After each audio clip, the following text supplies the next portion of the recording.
사무엘상 20장 말씀입니다. 그때 다윗은 라마의 나요스에서 달아났습니다. 다윗은 요나단에게 가서 이렇게 물었습니다. 내가 무슨 잘못을 했나? 내 죄가 무엇인가? 내가 자네 아버지에게 무슨 잘못을 저질렀기에 자네 아버지가 나를 죽이려고 하는가? 요나단이 대답하였습니다. 아닐세, 자네는 결코 죽지 않을 걸세. 아버지는 아무리 작은 일을 하시더라도 먼저 나에게 말씀을 해주신다네. 자네를 죽일 생각이 있었다면 반드시 나에게도 말씀해 주셨을 걸세. 아버지는 결코 자네를 죽이지 않을 걸세. 다윗이 다시 말했습니다. 자네 아버지는 내가 자네 친구라는 것을 잘 알고 계시네. 자네 아버지는 속으로 이렇게 생각하고 계실 걸세. 요나단에게는 이 일을 알리지 말아야지. 만약 요나단이 이 일을 알면 다윗에게 말해버릴 거야. 그러니 여호와와 자네에게 맹세하지만 나는 곧 죽을 걸세. 요나단이 다윗에게 말했습니다. 자네가 해달라는 것은 무엇이든지 해주겠네. 다윗이 말했습니다. 이보게, 내일은 초하루 축제일일세. 나는 왕과 함께 식사를 하게 되어 있네. 하지만 나는 3일 저녁까지 들에 숨어 있겠네. 자네 아버지가 내가 없어졌다는 것을 눈치채시면 이렇게 말해주게나. 다윗은 나에게 자기 고향 베들레헴으로 가게 해달라고 말했어요. 해마다 이맘때에는 그의 온 가족이 제사를 드린답니다. 만약 자네 아버지가 잘했다라고 말씀하시면 나는 무사할 걸세. 하지만 자네 아버지가 화를 내시면 자네 아버지가 날 해칠 생각이 있는 걸로 알게나. 요나단, 자네 종인 나를 도와주게. 자네는 여호와 앞에서 나와 약속을 하였네. 나에게 죄가 있다면 자네가 나를 죽이게나. 자네 아버지에게 넘겨줄 필요가 없지 않겠나. 요나단이 대답했습니다. 아닐세, 결코 그럴 수 없네. 아버지가 만약 자네를 해칠 생각을 갖고 있다는 것을 알게 되면 반드시 자네에게 알려주겠네. 다윗이 물었습니다.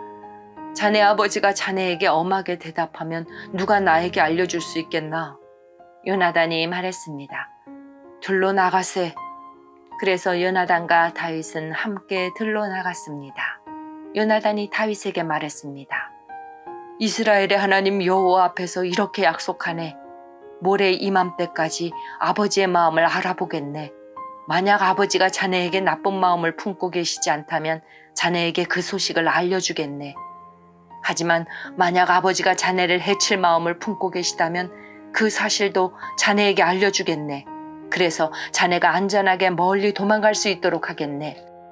그렇게 하지 않는다면 하나님께서 나에게 무서운 벌을 내리셔도 감당하겠네. 여호와께서 내 아버지와 함께 계셨던 것처럼 자네와도 함께 계시기를 바라네.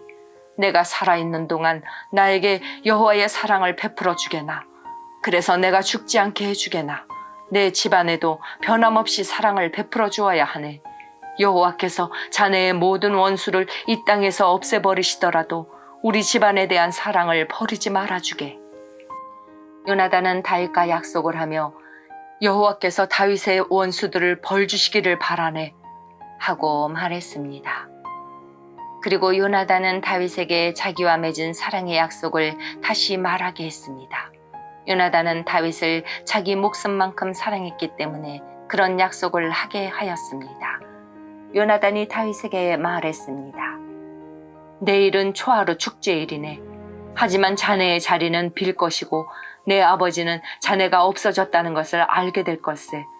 이틀 뒤에 자네는 지난번에 숨어 있었던 곳으로 가서 에셀 바위 곁에서 기다리게. 그러면 내가 화살 3발을 바위 가까이로 쏘겠네. 마치 어떤 목표물을 향해 쏘는 것처럼 쏘겠네. 그리고 나서 소년을 1명 보내서 그 화살들을 찾으라고 말하겠네. 만약 내가 얘야 너무 멀리 갔다. 화살은 내 뒤쪽에 있으니 이리 주워 오너라 하고 말하면 자네는 숨어 있는 곳에서 나와도 상관없네. 여호와께 맹세하지만 자네에게 위험한 일이 없을 테니 그곳에서 나와도 좋을 걸세. 하지만 만약 내가 얘야 화살은 내 앞쪽에 있다 하고 말하면 여호와께서 자네를 보내시는 것으로 알고 그곳을 떠나게나. 우리가 이야기한 것을 기억하게. 여호와께서는 자네와 나 사이에 영원한 증인이시네. 그리하여 다윗은 들에 숨었습니다. 초하루 축제일이 이르자 왕이 식탁에 앉았습니다. 왕은 언제나 앉던 자리인 벽 가까이에 앉았습니다.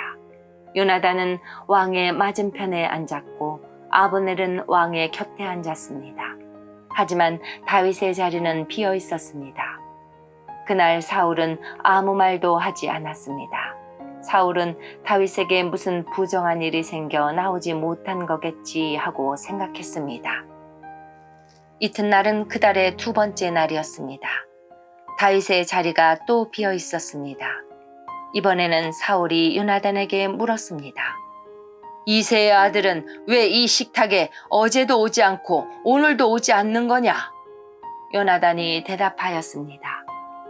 다윗이 나에게 베들레헴으로 가게 해달라고 부탁했습니다. 다윗은 우리 가족이 마을에서 제사를 드리니 가게 해주게. 형이 나를 오라고 했네.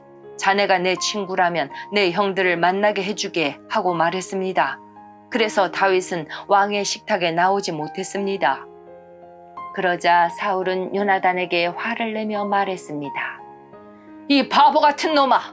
그래, 난 내가 이새의 아들 다윗의 편인 줄 알고 있었다.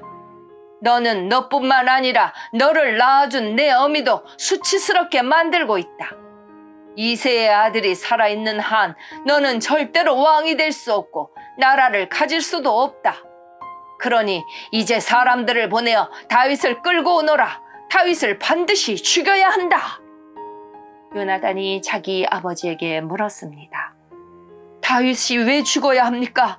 다윗이 대체 무슨 잘못을 했습니까? 그러자 사울이 자기 창을 요나단에게 던져 요나단을 죽이려 했습니다. 요나단은 자기 아버지가 다윗을 정말로 죽이려 한다는 것을 알았습니다. 요나단은 크게 화를 내며 식탁을 떠났습니다. 요나단은 아무것도 먹지 않았습니다.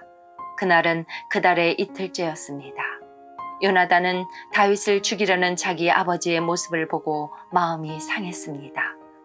이튿날 아침에 요나단은 전에 약속했던 것처럼 다윗을 만나기 위해 들로 나갔습니다.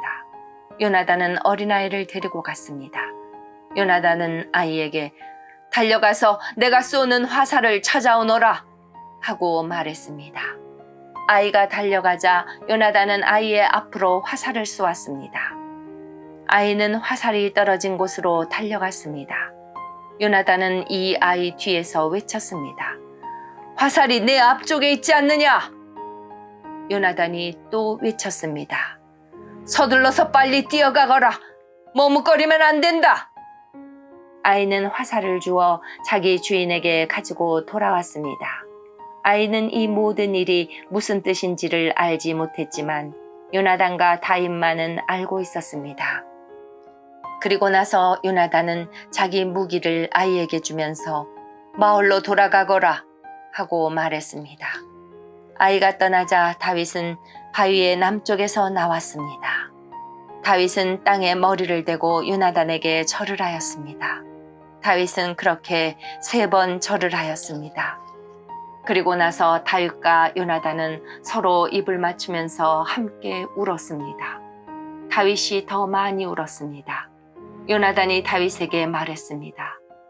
평안히 가게. 우리는 여호와의 이름으로 맹세하였네. 여호와께서 자네와 나 사이에 그리고 우리의 자손들 사이에 영원한 증인이시네. 그리고 나서 다윗은 떠났고 요나단은 마을로 돌아갔습니다. 아멘.